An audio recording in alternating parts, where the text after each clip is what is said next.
Good afternoon student. सायन्सचा part फर्स्टचा lesson number 3 आपण चालू केलेला आहे, करंट इलेक्ट्रिसिटी. यामध्ये फर्स्ट लेक्चरला आपण पोटेन्शियल अँड पोटेन्शियल डिफरन्स हे पॉईंट पाहिलेले आहेत. आज आपण नवीन पॉईंट चालू करतोय, फ्री इलेक्ट्रॉन्स. फ्री इलेक्ट्रॉन्स म्हणजे काय, त्याआधी थोडी इन्फॉर्मेशन बघूया. Do you know very small values of potential difference are expressed in the following units.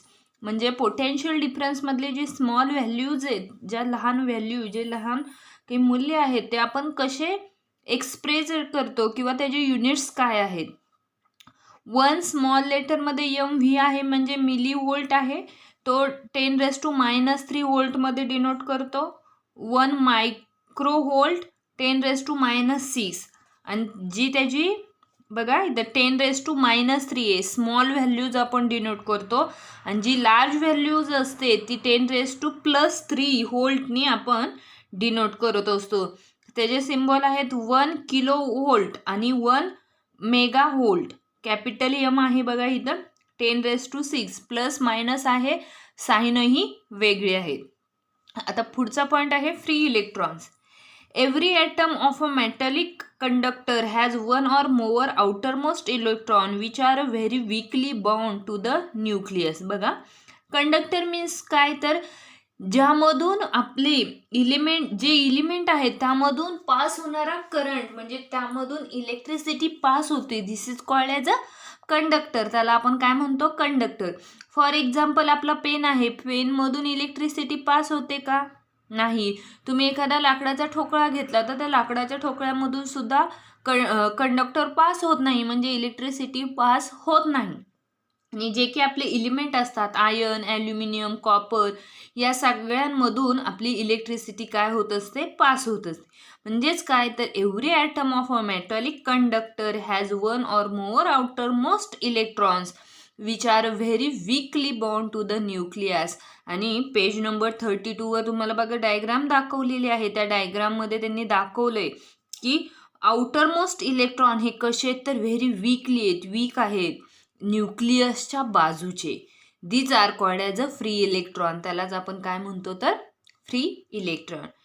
As shown in figure 3.3 these electron can easily move from one part of a conductor to its other parts. बघा, या डायग्राममध्ये तुम्हाला दाखवले single atom आहे, nucleus आहेत, electrons आहेत. हे electrons काय झालेत, weakly attached outer most electron. हे आउटर मोस्ट इलेक्ट्रॉनला काय झालेत, अटॅच झाले. Atoms in a conducting solid. आणि हे ॲटम्स कसे आहेत, तर सॉलिड्स आहेत. Free electrons move freely from atom to atom. आणि इलेक्ट्रॉन्स काय होतात, एका ॲटमपासून दुसऱ्या ॲटममध्ये फ्रीली मूव्ह होत असतात. The negative charge of electrons also get transferred as a result of this motion. The free electron is a conductor or the carries of negative charge. बघा, जे की फ्री इलेक्ट्रॉन आहे ते काय कंडक्ट करतात, तर निगेटिव्ह चार्ज. ते काय करतात, निगेटिव्ह चार्ज कंडक्ट करतात, म्हणजे निगेटिव्ह चार्ज ते पास करत असतात. Current flowing through a wire. As shown in figure 3.4a, if a conducting wire is not connected to a cell. बघा, ही तुम्हाला डायग्राम दाखवली. या डायग्राममध्ये हे आहे ते कॉपर वायर आहे किंवा मेटल वायर. मेटल म्हणजेच कॉपर, आयर्न, ॲल्युमिनियम, कुठलीही वायर आपण इथं घेतली, त्यामध्ये तुम्हाला इलेक्ट्रॉन्स दाखवले. तर इलेक्ट्रॉन्सचे जे डायरेक्शन आहे ती कसे वेगवेगळे आहे. इलेक्ट्रॉन्स फ्लो ऑफ आहेत. फ्लो ऑफ म्हणजे काय, कुठेही आहेत ते इलेक्ट्रॉन, त्यांच्या डायरेक्शन ह्या कशा आहेत, वेगळ्या आहेत. If a conducting wire is not connected to a cell. पण ह्या मेटल वायरला सेल किंवा तुमची battery positive negative terminal attach नाहीत.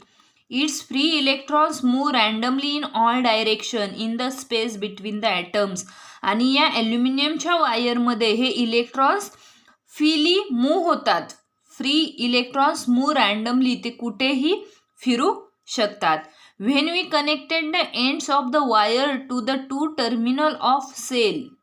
आता याच वायरला त्यांनी काय केलंय, तर सेल कनेक्ट केली. एक पॉझिटिव्ह सेल आणि एक निगेटिव्ह सेल, इलेक्ट्रिक सेल काय केली त्यांनी कनेक्ट केली. Electric force act on the electrons being negatively charge, they start moving from the negative to the positive. आणि हे जे निगेटिव्ह चार्ज आहे तो काय होतोय, इलेक्ट्रिक सेलमधला निगेटिव्ह चार्ज हा पास होतोय आणि हा पास झाल्यानंतर तुमची जी मेटल वायर आहे त्यामधून तो पास होऊन तो पुन्हा पॉझिटिव्ह चार्जला इलेक्ट्रिक करंट काय होतोय, पास होतोय. पण हा इलेक्ट्रिक करंट पास होत असताना त्यामध्ये जे इलेक्ट्रॉन्स आहेत ते काय होतात, तर लोअर पोटेन्शियल पॉईंटकडून ते हायर पोटेन्शियल पॉईंटकडे मूव्ह होतात किंवा जात असतात. म्हणजे निगेटिव्ह चार्जकडून ते पॉझिटिव्ह चार्जकडे येत असतात. As shown in figure 3.4b ह्या डायग्राममध्ये दाखवले बघा. पहिल्यांदा काय दाखवलेली, एक सिंगल मेटल वायर आहे.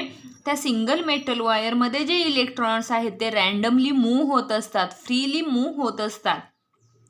त्या मेटल वायरला आपण इलेक्ट्रिक सेल किंवा आपली बॅटरी कनेक्ट केल्यानंतर तिथे पॉझिटिव्ह आणि निगेटिव्ह टर्मिनल तयार होतात. हे पॉझिटिव्ह निगेटिव्ह टर्मिनल झाल्यानंतर निगेटिव्ह सेलपासून इलेक्ट्रॉन्स पास होतात आणि ते इलेक्ट्रॉन्स मेटल वायरमध्ये गेल्यानंतर इलेक्ट्रॉन काय होतात, एक अपवर्ड डायरेक्शननी किंवा लोअर डायरेक्शननी ते तयार होतात आणि लोअर पोटेन्शियलकडून ते हायर पोटेन्शियलला जाऊन मिळतात. म्हणजे इलेक्ट्रॉन एका सरळ डायरेक्शनमध्ये पास होतात. Flow of these electrons current start to the flow through the wire आणि ते इलेक्ट्रॉन्स ती वायरमधून काय होतात, पास होतात. This motion of electron is irregular but there is a definite non zero value of their average velocity. बघा, हे motion of electrons is irregular. हे कसे इरेग्युलर आहेत, कधीतरी येणार आहेत. But there is a definite non zero value, पण त्याची जी व्हॅल्यू आहे ती डेफिनाइटही नाही आणि नॉन झिरोही नाही. Value of their average is velocity आणि त्याची ही व्हेलॉसिटी आपण काढू शकतो. म्हणजे motion of electrons after applying a potential differences of the two ends of the wire. Two ends म्हणजे positive and negative terminal pass होत असतात. बघा, म्हणजे आपण फ्री इलेक्ट्रॉन्स पाहिलं. फ्री इलेक्ट्रॉन्समध्ये काय पाहिलं की free electron in a conductor are the carries in negative charge. म्हणजे फ्री इलेक्ट्रॉन्स हे निगेटिव्ह चार्ज पास करत असतात. इलेक्ट्रिक फ्लोईंग थ्रूमध्ये काय बघितलं तर मेटल वायर आहे, म्हणजे तुमची कॉपर असेल, ॲल्युमिनियम असेल, आयर्न असेल, या वायरमध्ये इलेक्ट्रॉन्स जे असतात ते फ्री इन अ रँडमली, ते रँडमली कुठेही फिरू शकतात, इन फ्री असतात ते. त्यानंतर त्या मेटल वायरला जर आपण इलेक्ट्रिक सेल जॉईंट केली, इलेक्ट्रिक सेल लावली, that is battery or electric, positive or negative terminal लावले, तर ते जे इलेक्ट्रॉन्स असतात ते एका सरळ डायरेक्शननी पास होत असतात आणि लोअर पोटेन्शियलपासून ते हायर पोटेन्शियलकडं ट्रान्सजिट होत असतात किंवा ट्रान्सफर होत असतात. म्हणजे निगेटिव्ह टर्मिनलकडून ते पॉझिटिव्ह टर्मिनलकडं पास होत असतात. आणि यामध्ये इलेक्ट्रॉन्स असतात ते इरेग्युलर असतात, ते डेफिनाइट नॉन झिरो व्हॅल्यू ते जे असते आणि त्याचं ॲव्हरेज व्हेलॉसिटी आपण बघू शकतो. त्यानंतरचा पॉईंट आहे बघा, करंट, इलेक्ट्रिक करंट. त्यानंतरचा पॉईंट आहे electric current. And electric current is the flow of electrons through a conductor. And electric current is a flow of electron through a conductor. बघा, काय होतं इलेक्ट्रिक करंटमध्ये की कंडक्टरमधून flow of electrons, electric current flow होतात in electrons. म्हणजे तुमच्या wire, aluminium वगैरे ज्या प्लेट आहेत त्यामधून इलेक्ट्रॉन काय होतात तर पास होतात किंवा थ्रू होतात. Current I is defined as the charge passing through a conductor in unit time. बघा, करंटचा सिम्बॉल आहे, डिनोट करतो करंट आपण आयनी, आणि करंट पास होताना तो charge passing through a conductor in unit time. तो कशामधून पास होतो तर चार्ज आणि टाइममधून. If charge is a Q is a following through cross section of the conductor in time t, then that. मग त्याचा formula काय आहे तर बघा, current is equal to I is equal to Q upon T. I म्हणजे तुमचा हा current आहे. आता इथं C दिलाय, करंट दिलाय म्हणजे तुम्ही C म्हणाल, पण C हे चार्जचं युनिट आहे. C हे चार्जचं युनिट आहे. करंट कशाने डिनोट करतो आपण, आयने डिनोट करतो. I is equal to Q upon T.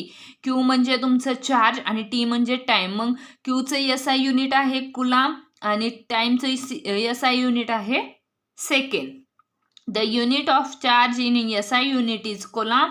Current is expressed in ampere. आता करंट तुम्ही कशामध्ये, करंटचं एसआय युनिट काय आहे तर ampere, that is denoted by A आणि तो आपण कॅपिटल ए नी दाखवत असतो. The charge of 1 electron is 1.6 into 10⁻⁹ coulomb. आणि चार्जमध्ये एक इलेक्ट्रॉन असतो, त्याची व्हॅल्यू किती असते तर 1.6 into 10⁻⁹ कुलाम. 1 ampere current is said to flow in a conductor if 1 coulomb charge flows through is every second. आणि 1 एम्पियर करंट पास होण्यासाठी 1 कुलॉम अपॉन 1 सेकंद एवढा त्याला काय लागतो करंट आणि टाइम, चार्ज आणि टायमिंग लागत असतात. आता ह्यावर एक आधारित आपण एक एक्झाम्पल सॉल्व करूया. बघा, त्याआधी तुम्हाला विचारले त्यांनी, do you know very small values of a current are expressed in following units. हे तुम्हाला माहिती आहे का? आपण मगाशी small values of potential difference पाहिलं, त्याचं होतं 10⁻³ व्होल्ट. आता इथं 1 milli ampere is equal to 10⁻³ ampere. 1 micro ampere is equal to 10⁻⁶ ampere. The French mathematician and scientist Ampere conducted a number of experiments and electricity. Today we can measure the current flowing in a conductor only because of his extraordinary work. त्यांनी हे extraordinary work करून हे त्यांनी proof केले. The unit of current is called ampere in recognition of his great work. आणि त्यांनी या एम्पियरला, या करंटला एम्पियर हे युनिट दिलं. आता आपण एक प्रॉब्लेम सॉल्व करूया. एक्झाम्पल आहे, current of 0.4 ampere flows through a conductor for 5 minute. How much charge would have passed through the conductor. बघा, इथे तुम्हाला त्यांनी आयची व्हॅल्यू दिली. आय म्हणजे काय तर करंट किती 0.4 एम्पियर. त्यानंतर तुम्हाला कंडक्टर फॉर 5 मिनिट्स. 5 मिनिट्स म्हणजे काय आहे तर तुमचं टाईम आहे, T is equal to 5 minutes. पण हे कशामध्ये दिलं आहे, मिनिटमध्ये दिलं आहे. आपला फॉर्म्युल्यामध्ये एसआय युनिट काय आहे तर सेकंड आहे. मग या मिनिटचा आपण सेकंड करणार, म्हणजे 1 मिनिट म्हणजे किती सेकंद 60 सेकंद, बरोबर. मग आपल्याला आता 5 मिनिटं करायची, म्हणून 5 into 60 second is equal to 300 second. म्हणजे करंट किती आहे 0.4 एम्पियर आणि टाइम आहे 300 सेकंद. आता आपल्याला फॉर्म्युला माहिती आहे. फॉर्म्युला आपला काय आहे तर आत्ताच आपण बघितलं, ampere I is equal to Q upon T, बरोबर. आता तुम्हाला आयची व्हॅल्यू दिली आहे 0.4, क्यूची व्हॅल्यू आपल्याला काढायची आणि टाइम दिला आहे 300, बरोबर. मग आपण 300, मग आपण काय केलं आहे क्यू काढायचं आहे, म्हणून Q is equal to 0.4 into 300, मग किती आले 120. आता Q is equal to 120 coulomb. C का दिलं तर आपला क्यू आहे. क्यूचं एसआय युनिट काय, चार्जचं एसआय युनिट काय असतं कुलाम. म्हणजे charge passing through the conductor is equal to 120 coulomb. किती आहे 120 कुलाम. म्हणजे बघा, आज आपण फ्री इलेक्ट्रॉन्स पाहिलं. सेकंड पॉईंट बघितला, current flowing through a wire पाहिली आणि इलेक्ट्रिक करंट. हे सगळे पॉईंट तुम्ही तुमच्या नोटबुकमध्ये लिहून घेणार आहात. हे एक्झाम्पल सॉल्व करणार आहात. डायग्राम होती जी मोशन ऑफ फ्री इलेक्ट्रॉन्स, ह्या दोन्हीही डायग्राम काढणार आहात. राहिलेला पॉईंट आपण उद्याच्या तासाला बघूया. थँक्यू.